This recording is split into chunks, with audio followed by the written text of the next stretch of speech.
to Hotel Bar Sessions, the podcast where three philosophers sit down at the end of a long conference day to chop it up at the hotel bar, which, as we all know, is where the real philosophy happens. Welcome to another episode of Hotel Bar Sessions. I'm Rick Lee, and I'm here, as always, with Lee Johnson and Jason Reed. Jason, let me start with you. What are you drinking, and are you ranting or raving?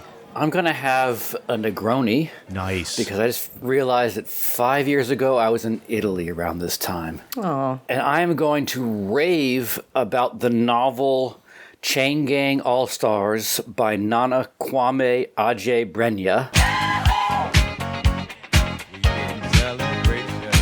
The great novel, science fiction about a not-too-distant future in which the number one sport in reality TV is prisoners fighting each other to the death. And I know that doesn't sound that far-fetched, really, but one of the really great things I love about his novel is he really, I think, has an interesting approach to how to write dystopia and satire today, and that is through the footnotes.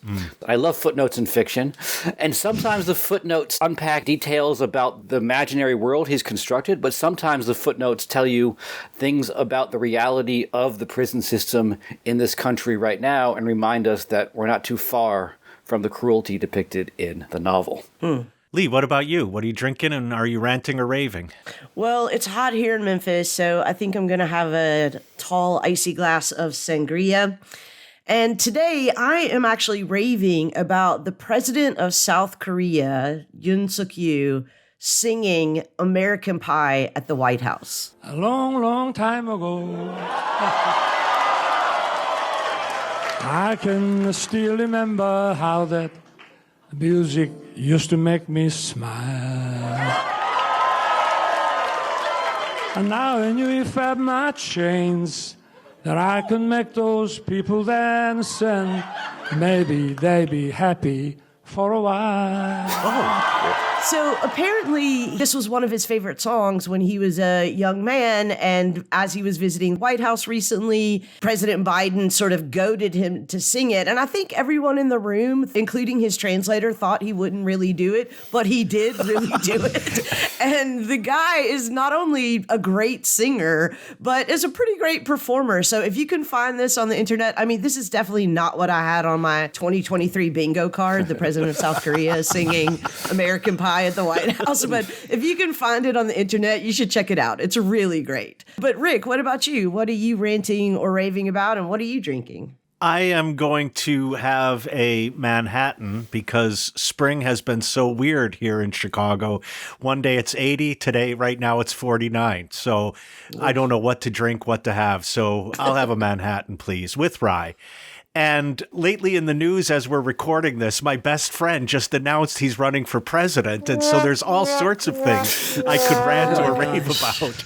But I'll leave my good buddy Ron aside. I'm going to rave about the HBO series Somebody Somewhere.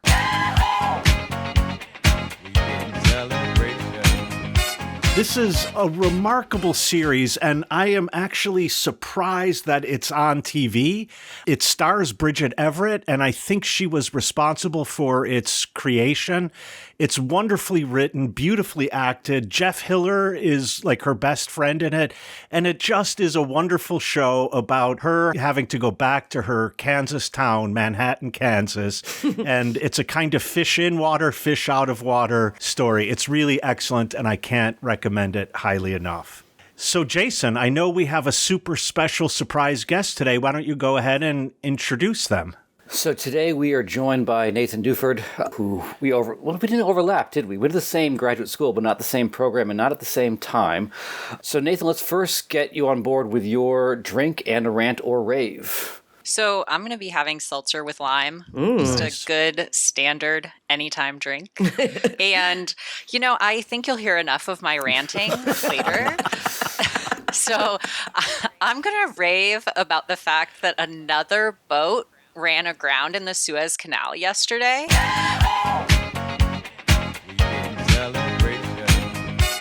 I was really hoping to have some more drama about, but they got it back floating after only an hour and a half. It wasn't like Everclear 2 or anything.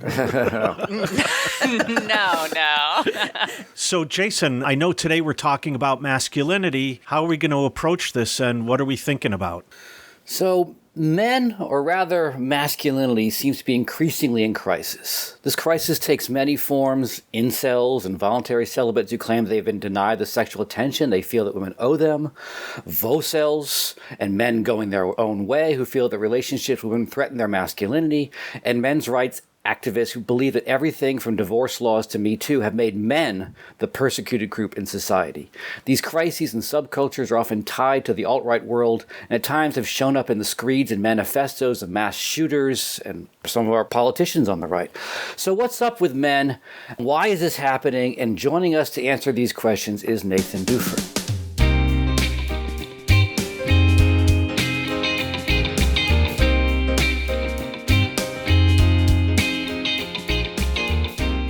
So, Nathan, in your piece, What Can Men Want?, which is online at parapraxismagazine.com, and we'll include a link with this episode, you begin by citing Nick Fuentes defending his volcel, so he's voluntarily celibate, according to him, that men who have sex with women are the real gay ones, which seems on the face value absurd, contradictory claim.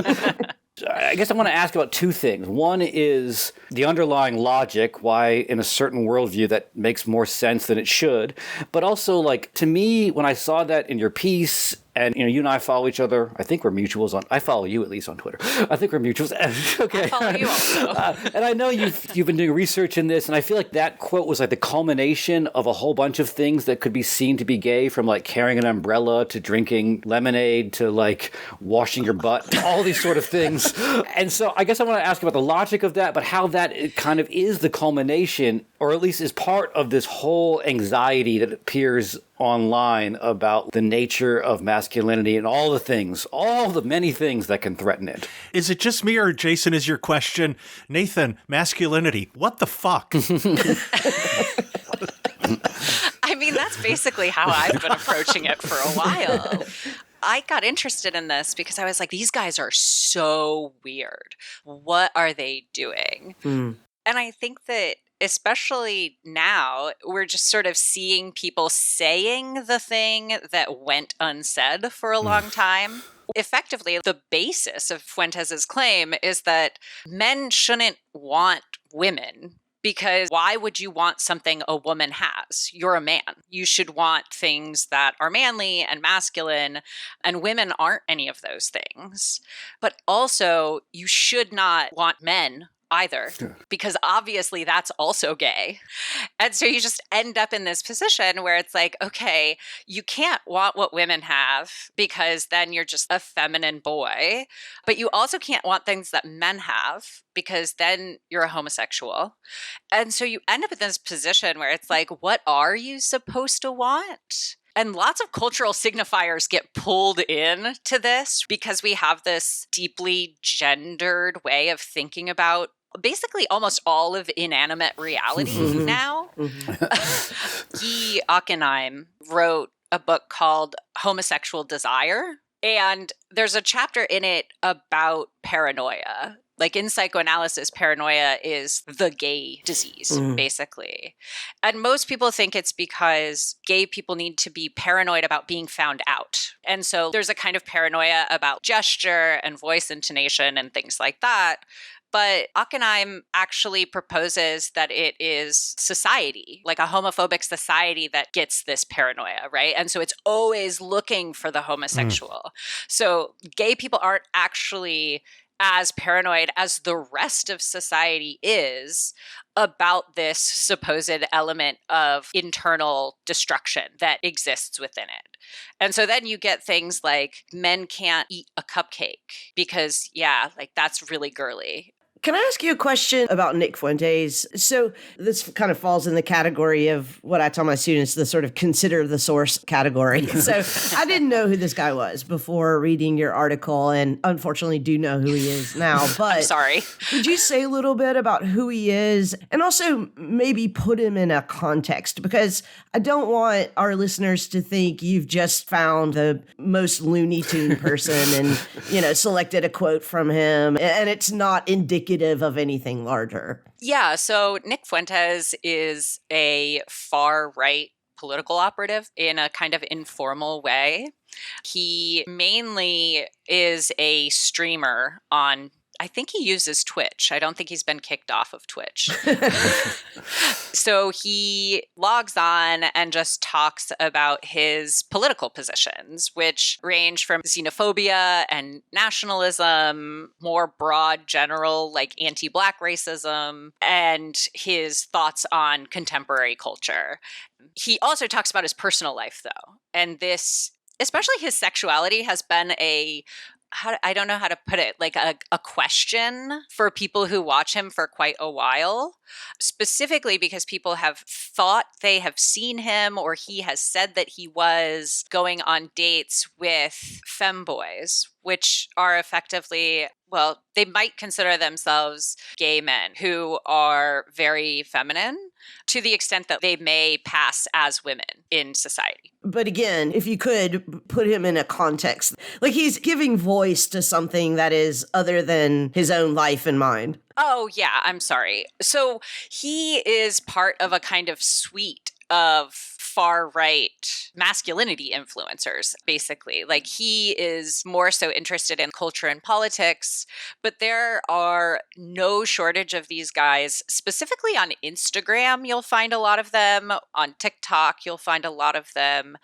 And what they're doing is influencing new, quote-unquote, forms of masculinities for people. Mm-hmm. So there's another example of a person named Will Blunderfield, who once upon a time won Canadian Idol. Oh, no way. But now he is like a masculinity influencer / grifter / porn star. Oh. He has these classes that you can take and things you can attend to learn to develop your masculinity amidst other men. And this involves lots of things you might think of as sexual, which are recontextualized in this, like, let's all affirm our masculinity by masturbating each other kind of way. And so Nick Fuentes is like broadly in this sphere of online grifter, political right type of person.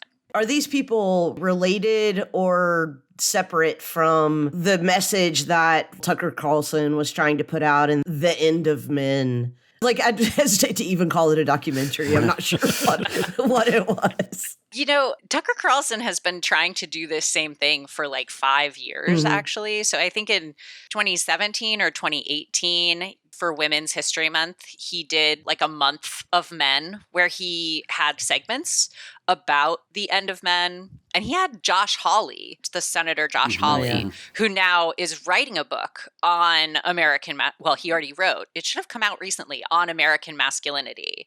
And so to an extent, Nick Fuentes is orthogonally related to things like this. That's not his main vibe. Like, his main thing is racism, I would say.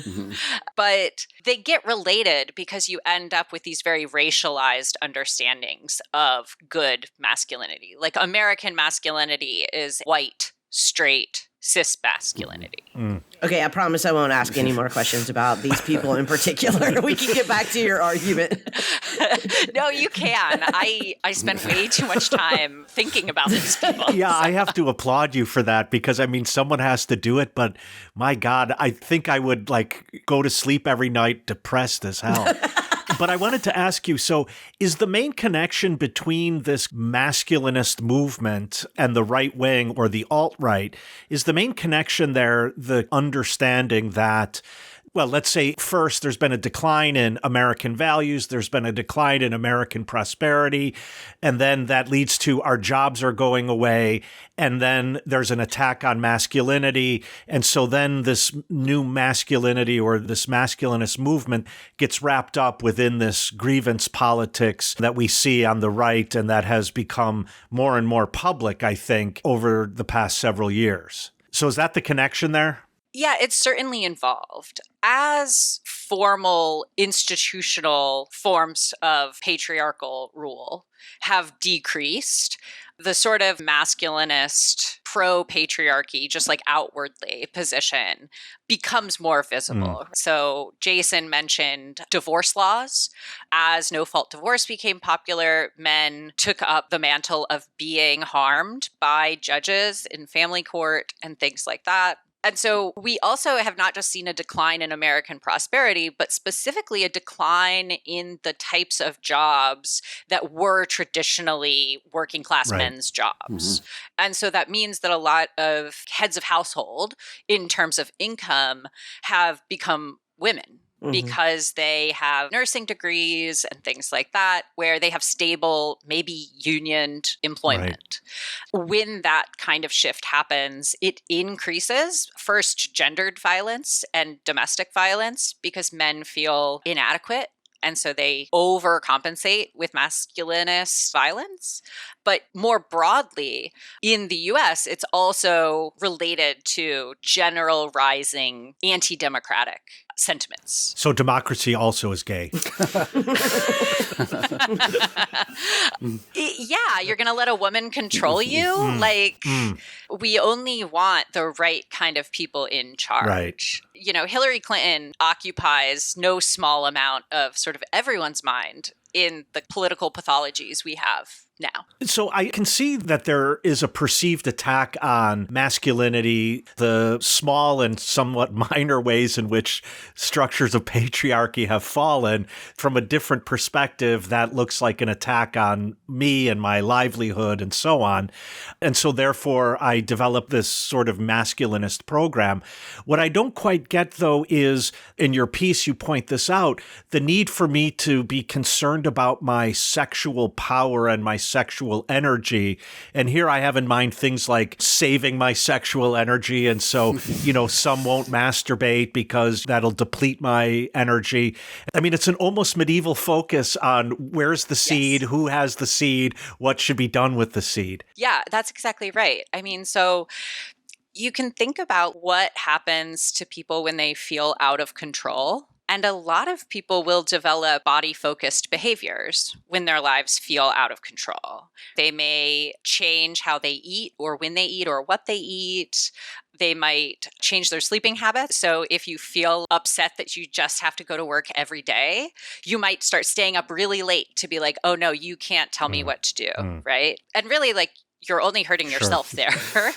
But the broad phallocentrism of traditional ideas of masculinity, I think, make it easy to focus on sexuality as the sort of body-mediated thing, especially because there is a sense that power comes from the penis. And, of course, it's something that if you're straight, women are also involved in and trying to get from you. I've seen on Reddit men talking about how they try to avoid even eye contact with women because that's an attempt at seducing them. And so then they feel like a woman has control over them. Oh, she is trying to pull me in to give her something I don't want to give her, which is my power. If I could just jump back in here with Tucker Carlson, because I regret to admit that I did actually watch The End of Man, or The End of Man. I mean, it's of course related, but I don't think this is directly about sexuality, but more about the body focus of masculinity. Seems clear, at least by the end of his, again, scare quotes documentary, that what he's saying is that the focus on things like physical fitness or, I don't know, how many eggs you eat a day or whatever is not really about health or strength. It's about being the kind of standing guard for when society collapses. And this, of course, is a well-worn nationalist theme that we've got to have these people who are ready to restore order when things become disordered. And so maybe I kind of want to serve that up on a platter to you to like tell us more how masculinity and nationalism, in particular white nationalism, are related. Yeah, sure. So bringing this back to this paranoia and fear of invasion or external threat type of thing, there's this line in Hofstadter's The Paranoid Style in American Politics, where he talks about how the man who's paranoid is always manning the barricades of civilization. Like any threat that they see, they perceive it to be the thing that will destroy civilization itself. Which is sort of, oh, that's the structure of how I get power. And so it's both a national threat, but it's also a personal threat. Obviously, this also gets involved in the family.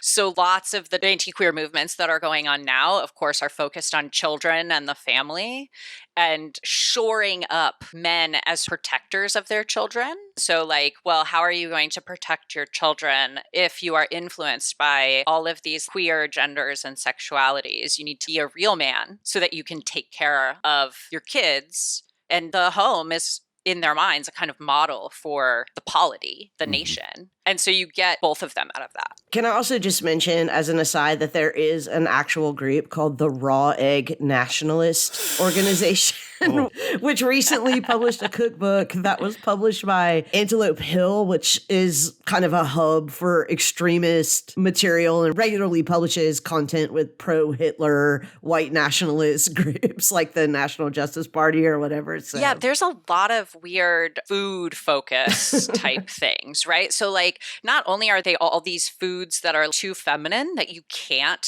like, but there are also the masculine foods that you are meant to eat. And eating raw meat is like a huge part of this. Right. Because who does the cooking after all?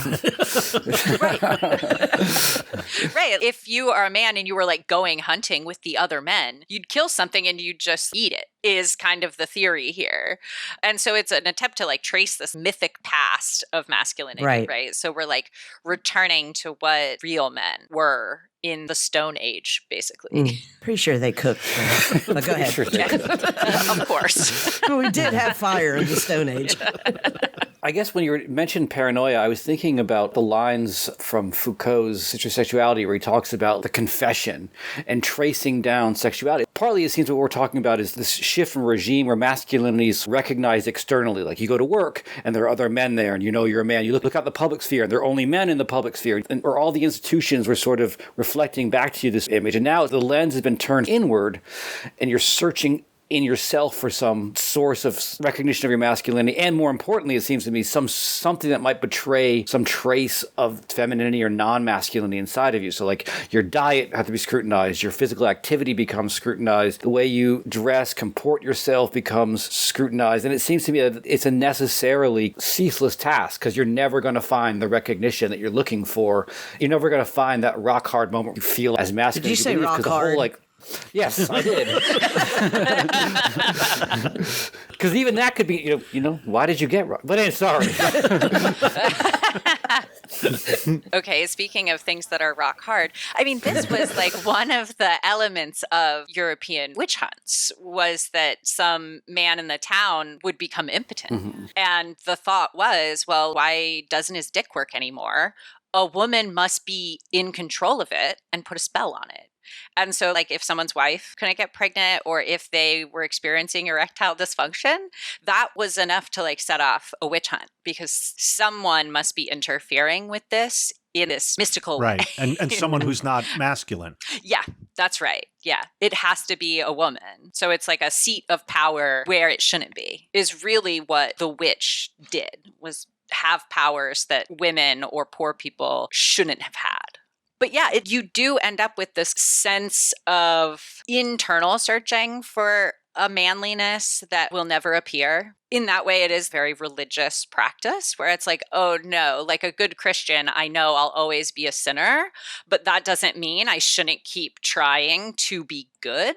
And this is actually like one of the defining features of being a man, just not being able to really be one, right? There's always a sense of striving toward fulfilling something that being a man would be. And traditionally, men got that from each other. And so there's a lot of talk about like we need men's spaces. So this Will Blunderfield character has these retreats for men so they can affirm their manhood to each other. And then some religious organizations have started doing weekend retreats for masculinity, where you can go and talk about your problems as a man and get affirmed as a man by other men. But in the broader world, now that there are fewer explicitly patriarchal norms or institutions, I guess, you are kind of left all on your own.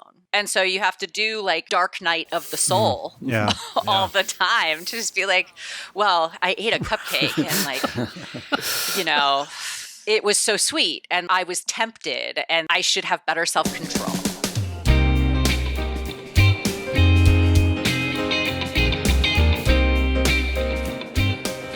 Hey listeners, we've got 3 quick asks from your hosts here at Hotel Bar Sessions. First, if you haven't done so already, make sure that you're subscribed to this podcast on whatever platform that you listen to podcasts.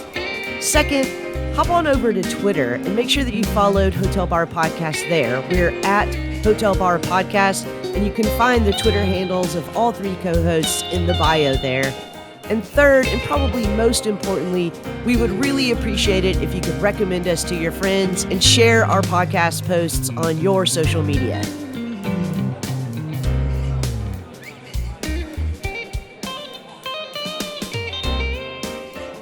Nathan, in the logic, and I put that in scare quotes, of this masculinist movement that you've laid out, I find a kind of paradox in that there is a paranoia, but it also must arise from, or at least in part be directed back inward toward the individual, namely, I have to police myself lest I become feminized.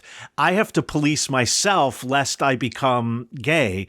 And that seems the opposite of a masculinity that wouldn't have to worry about that. Yeah, so I think you're right that in most people's minds, the really manly thing to do here would just to be secure and confident. Right. Right. But instead, you end up with weird conservative claims. Like Rod Dreher is always talking about how much better gay sex must be. Right. And this is like a typical line that people take when they're like, oh, that's like the gay agenda. That's how they recruit to being gay, is they offer you all of these pleasures that you can't get if you're straight. And so it's basically an admission of like, yeah, we know it is better to be gay. And that precisely is the reason we need to guard against it, because it's a kind of perversion of what our bodies are meant for. And what our bodies are meant for these guys is being in charge of families and states, or like in charge of a military, for instance. And so you sort of start looking for those things in yourself, but eventually it becomes second nature to you. If you police yourself enough with your behaviors, eventually you won't need to look for them anymore because you will have identified them. And that's when you can start looking for them in other men, so that you have this good sense of, okay, since I know what it is to be a man, I can figure out when the other guys aren't being men, and I can use that to protect my family. I can use that to protect my military. I can use that to protect my country. Can I ask you a question? Because one of the things that is always curious to me about, I mean, men's rights is such a weird umbrella category to use because there's so many contradictory movements within that tent. But nevertheless, I think that's something worth looking at. So, you know, this is kind of calling back to your explanation of the witch trials, where we were going to look for a witch because someone was impotent or because someone was unable to get an erection or whatever, that it must be some mysterious woman's power doing that. And I think in many ways, the incel movement, the involuntarily celibate movement, is that it's women's fault that I'm not desirable, that I'm not having sex, et cetera, et cetera. But then weirdly, we have this second moment where we have the volcel, the voluntarily celibate movement, who are somehow aligned with the incels, and like it seems like, how is this possible, right? Like, I'm like, aren't we actually violating a basic law of logic here? That it can't both be voluntary and involuntary. But I think that that's one of the things that I find so curious about these men's and masculinity movement, by cis men in particular, is that it always seems to be self-justifying, and that everybody is fine with everyone else's self-justification as long as we all kind of stay on the same really generic theme. And I recently saw this video of a church's men's retreat, which was held in this stadium, of course, where there were pyrotechnics. And at one point, and I'm really not making this up, a tank rolled out and, crushed over a few cars. And by the way, it was driven by Chuck Norris. And everybody was sort of like completely on board. And I'm thinking, surely all of you are not thinking the same thing, except for I like tanks and Chuck Norris. Yeah. Like, I'm not sure that there's a deep philosophical affinity here. So how much of this is actually what we would call a movement? Yeah, I mean, it is hard to know because there have been organized men's groups trying to achieve things in law, like explicitly working together. But I think the thing that unites incels and volcels together is a kind of evolutionary explanation for why they don't want to have sex or why women don't want to have sex with them. Because incels are actually really mean to each other. They will tell each other to kill themselves. Like, based on what you look like, no woman is ever going to want to have sex with you because, you're like low breeding, right? And so there's always this kind of eugenicist logic inbuilt into it about who has sex with whom for why. And so voluntarily celibate people will take that not in a self-pitying direction, but in an externally dominating type of direction, where it's like, oh no, the women who would want to have sex with me are actually below my station. They are too promiscuous. Usually promiscuity is a big thing. And so the combined sort of logic of it is that men are naturally dominant, but only certain men are like the real dominant ones. And the rest of us are just kind of like worker bees reproducing to reproduce. But overall, in a really broad way, no, there is no synthetic understanding that all of these men watching the tank have. But like, it is cool though. Who doesn't like the monster trucks? And so there is a sense of finding something that can bring people together. Yeah, I think that's it. I don't think it's the tank. Yeah. I think it's the being together with other men. Yeah, exactly. And so Chuck Norris is his own very specific kind of conservative figure. I won't go into a whole Chuck Norris thing. We could talk about him a long time. Well, we have him on next week. Oh, great. So it's fine. Yeah, you just ask him directly. Yeah, like Chuck Norris is his own kind of thing. But the men there, what they really have in common is just a desire to be in this kind of separate world of men. Right. And like that is an important thing for them. And, historically men had those kinds of spaces in schools or military training or the workplace. Yeah, or the Senate or the White House. Or right. Or the Supreme Court. And like as those types of spaces become more rare, they have to generate them in these weird ways, like monster trucks. Right. And so at that point, it doesn't really matter if they disagree about the details. Right. But, on the other hand, I don't think it would be objectionable if there were a group of white men, working class, who really are feeling some kind of economic pinch and they feel a loss of prestige, for them to get together and say, our society is shifting in positive directions and we need to find a new place in that. And so let's talk about, how we could operate in an egalitarian space and so on. But obviously that's not what the tank smashing cars is doing.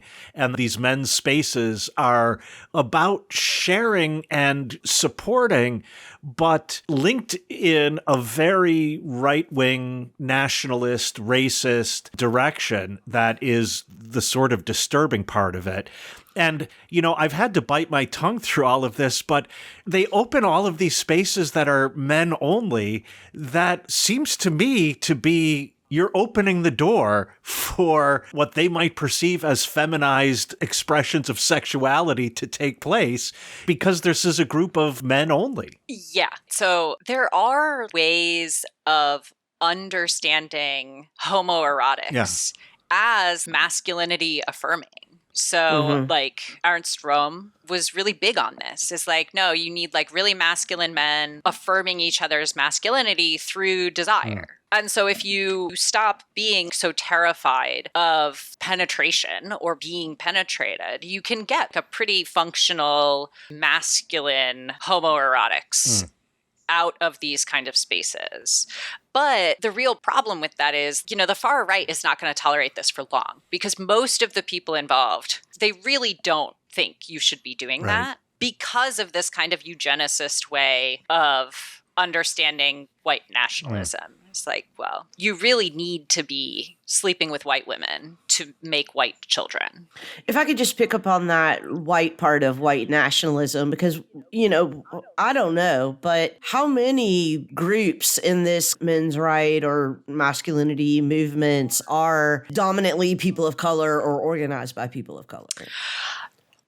There are some. It's not a standard thing.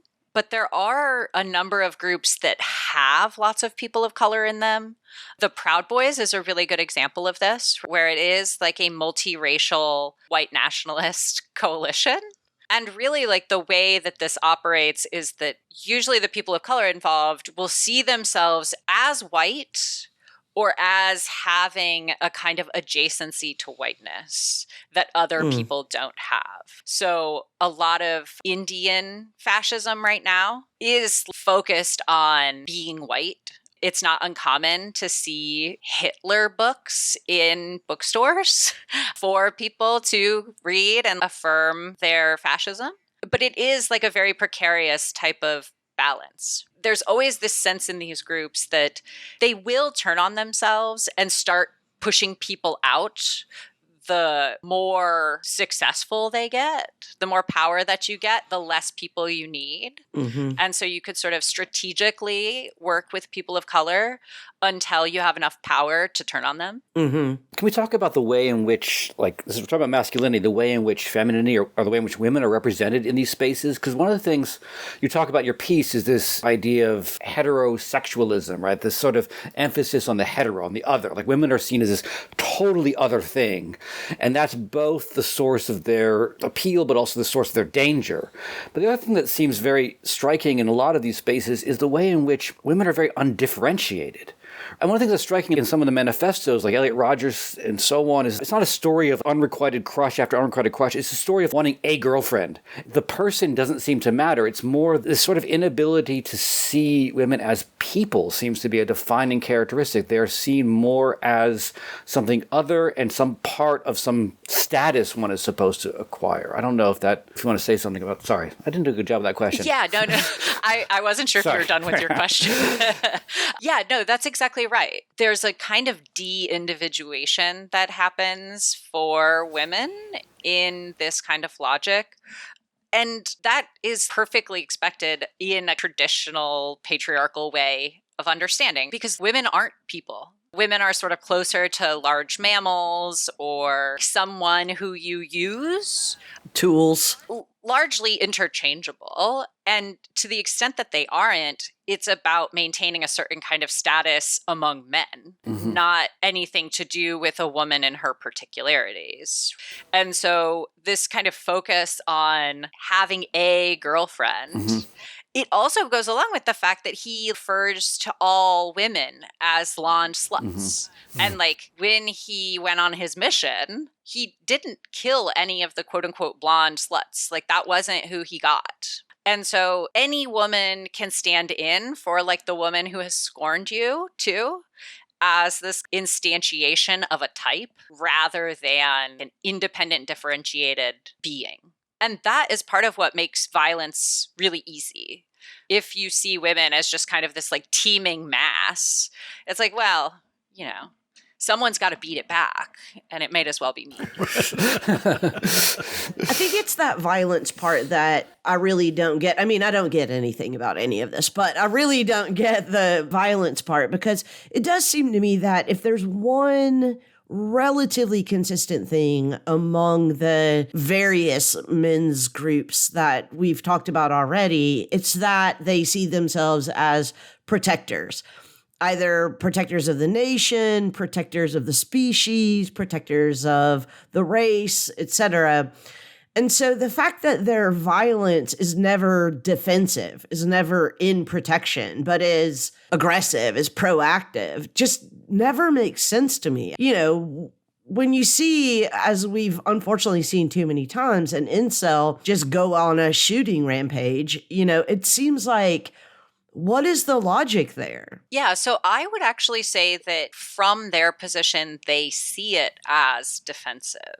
Okay. So if we go back to this kind of paranoid way of looking at the world, one of the things that you will develop is a fear that someone is attacking you and that you're in danger. And so you're always looking out for where the danger is, not just within you, not just looking for my own gay thoughts and feelings and gestures, but also it comes from all of the outside as well. Right. Because there's always this threat against me or this threat against my wife, my children, my nation. I need to respond with violence to the attack that's being made against me. Now, recently, there have been a few videos of men going into women's bathrooms because they think there's a man in there.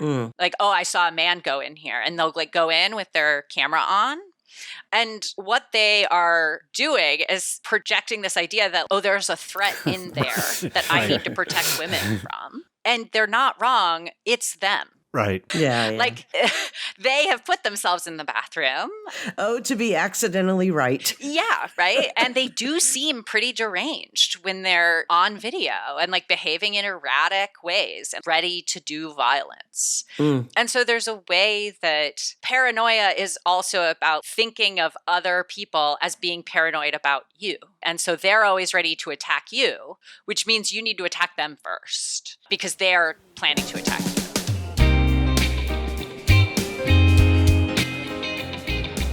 Hey, we couldn't hear you while you were shouting into your headphones.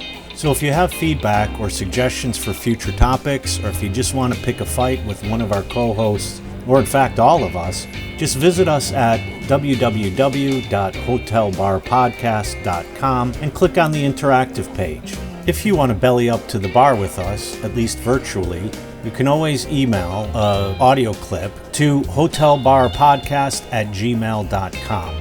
If it's interesting, we're going to steal it from you. If it's not, we'll send you our Venmo handles and you can virtually buy us a drink.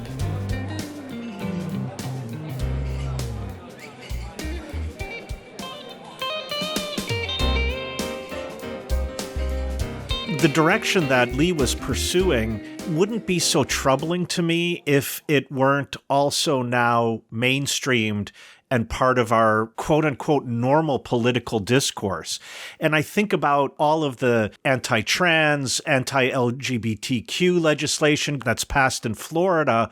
There is this paranoia built in, right? There's always this language of you can't teach anything that will make someone feel bad about their race, feel bad about their gender, and so on. And this defense has now become public. I have even a more recent example closer to home.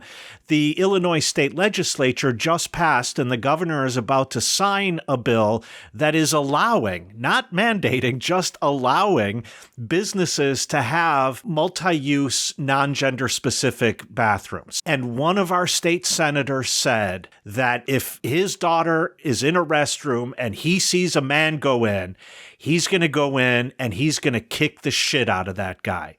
And he said this on the Senate floor. And so here we have the rhetoric of this kind of masculinism now infecting a more mainstream political discourse in ways that I find frightening. Yeah, I thought the example you were going to give was of quote unquote migrant caravans at the Mexican border, right? How there's going to be a wave of immigration. Like Fox News was totally obsessed with this for weeks just recently.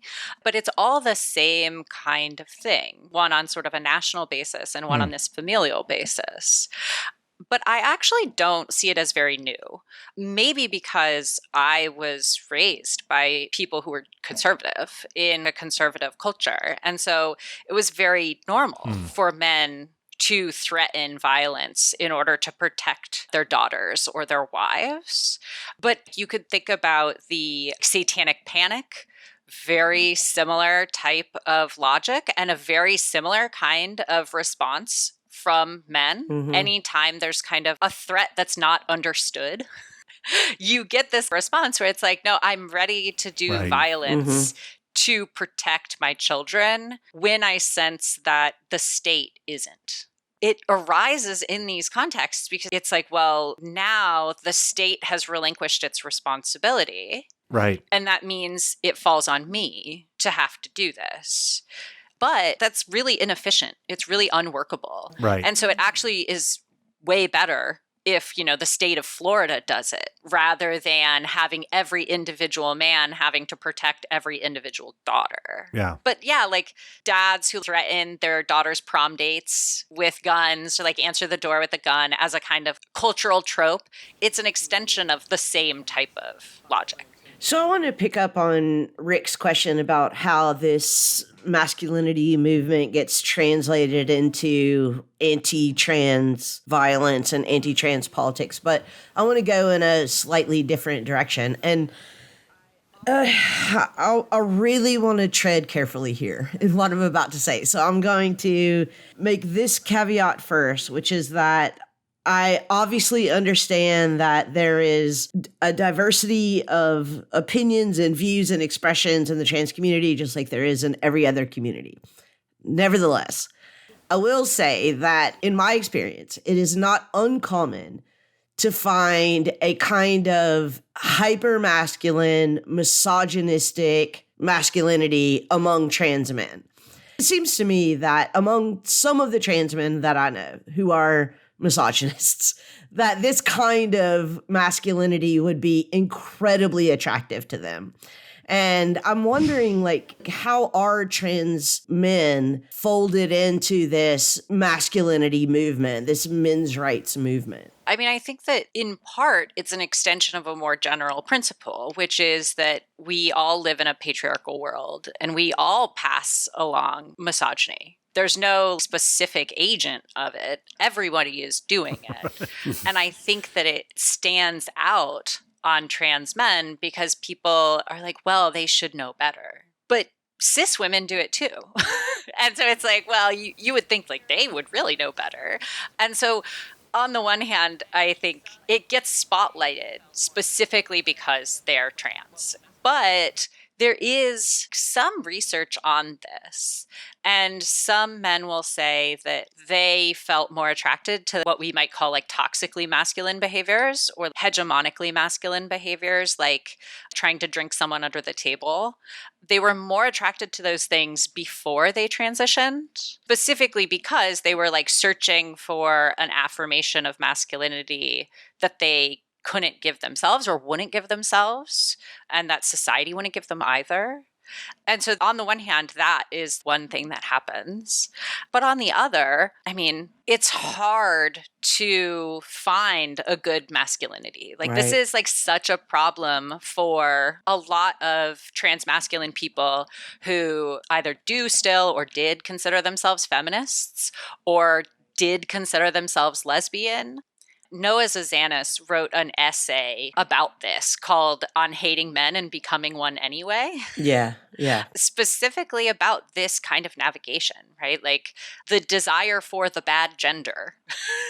What do we do with that, right? And so one of the things you can do with it is just like go all in on the badness of it. Right? Like, no, I am a man among men, and this is what men do. This is how men are. Because it turns out you don't get a politics from a set of practices.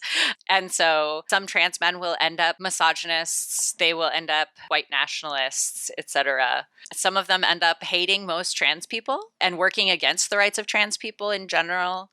And so it's really kind of a spectrum of both intellectual problems, but also actually functional political problems, right? How do you navigate being a man or desiring masculinity when you look around and you're like, well, the state of things is not great? I mean, this is not a rhetorical question, but when you say there's no good masculinity, I mean, my impulse is to say, yeah, of course, you're right about that. But I mean, why not look to butch women, like butch lesbians or butch cis women or, butch straight cis women? I mean, there are other forms of masculinity. And of course, there are many butch women who are just repeating the tropes of masculinity that we've been talking about are very toxic, but there are a lot of butch women who are not. Yeah, I mean, so when I said there are no good forms of masculinity, I meant like hegemonically. To the extent that there are good forms of masculinity, you have to engage in social practices of generating them. And so when you think about butch women, what you're thinking of is like a long-standing practice of generating a kind of like socially legible masculinity that is not hegemonic, at the very least, because it's a woman, regardless of any of the other features that it has, right? And so there are, of course, communal practices of generating different forms of masculinity. And cis men exist in those as well. And so, like, to the extent that men can generate a sense of having masculinity or being a masculine person that doesn't involve centrally the policing of women or the disciplining of themselves, then there are forms of it that we might seek or we might want to cultivate. So do you think it would be fair to say that there are no forms of masculinity that are good for people who identify as men? No. I think that there are good forms of masculinity for men, but you're not going to get them by just being a guy in our society. You have to work at cultivating something else for yourself, because the pressures of the world, just like on everyone, are toward misogyny and patriarchy. And so it's very tempting if you can take up that power to use it. And so you have to actively use that power differently in feminist or anti-misogynist ways, or you have to work out how you're going to position yourself vis-a-vis patriarchal power. And I think a good example of what you're saying, Nathan, is during Donald Trump's first campaign, where there was the famous grabbing tape that came out. And the thing he said about it was, it's just locker room talk. And it seemed as if everyone, including mainstream news media, and everyone was like, oh yeah, that's just how guys are. And that was a sort of affirmation that that's a form of masculinity that is just what masculinity is in our culture right now. And okay, it might be unfortunate and whatever, but guys are gonna guy. And that was shocking to me, the way that excuse like solved the problem. Yeah, right, because it positions what Trump did not as a bad thing. The thing that he did wrong wasn't committing sexual violence or talking about it. The thing that he did wrong was talking about it in mixed company. Right. Mm-hmm. And so this is something that's just for the guys. And like the problem is when you start talking about it in front of everybody. And so the sort of locker room talk is a really convenient way of saying none of this is wrong, but people are offended because you said it out loud. Yeah, you said it outside the locker room. But I think that's what makes it difficult to identify a non-toxic masculinity that men in society can inhabit or express, because it seems to me that because a non-toxic masculinity is by definition not going to be hegemonic, if men choose other ways to act, other ways to express their identities, that there's no reason to choose the term masculinity there. There's only reasons to not choose the term masculinity. So, I mean, I guess I'm going back to what you said earlier. Like, I'm not entirely convinced that there is a good masculinity for people who identify themselves as men. Yeah, I mean, I think that to the extent that you could think that that's true, that's because gender is constructed in really difficult to navigate ways. Because one of the things about gender, right, is that we don't get it from ourselves, we get it from others. Right. At one point, Mackenzie Wark has said it's a gift that someone gives to us. And with no return receipt, those assholes. Right. Yeah, because I want to take mine back.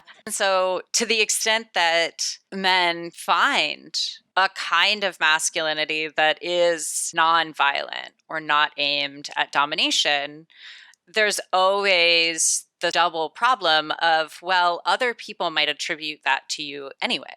And so it's always within your reach to use this kind of damaging and violent norm because you can get away with it if you want to. The things that we mean by masculinity are really varied. So some of them are political positions, some of them are interpersonal norms, some of them are norms of like bodily comportment or bodily construction. They're norms about who has sex how, and they're very personal to people. And so it strikes me that jettisoning the idea of masculinity full stop is a little bit throwing out the baby with the bathwater type thing, because there are parts of it that are desirable, but desire is always problematic. We don't always want things that are like great, and that doesn't mean we don't want them or we shouldn't have them.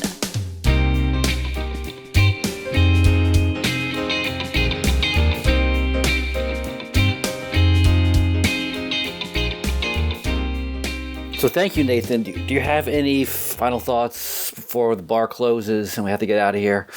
I don't think I do. I think that if anyone would like to see some weird displays of masculinity, they can follow me on Twitter at NR Duford. We'll put your Twitter handle in the show notes. And I just want to thank you, Nathan, for coming on. And also thank you. I meant it when I said before that on the one hand, I think this is important work that you're doing.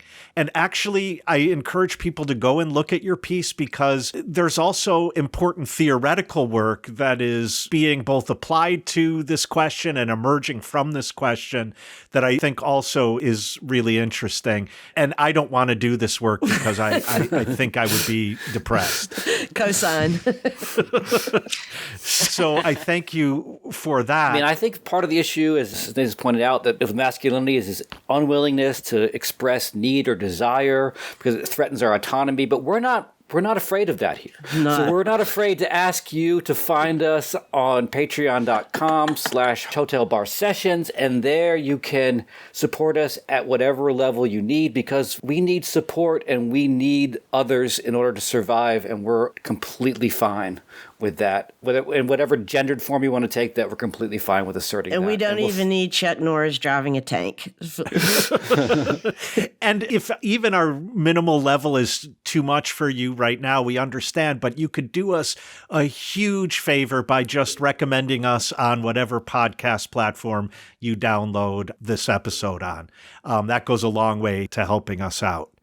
All right, you guys, the bartender has flicked the lights and made last call. So, Nathan, thank you so much for joining us, and I will catch you all next time. Bye. Later. Bye.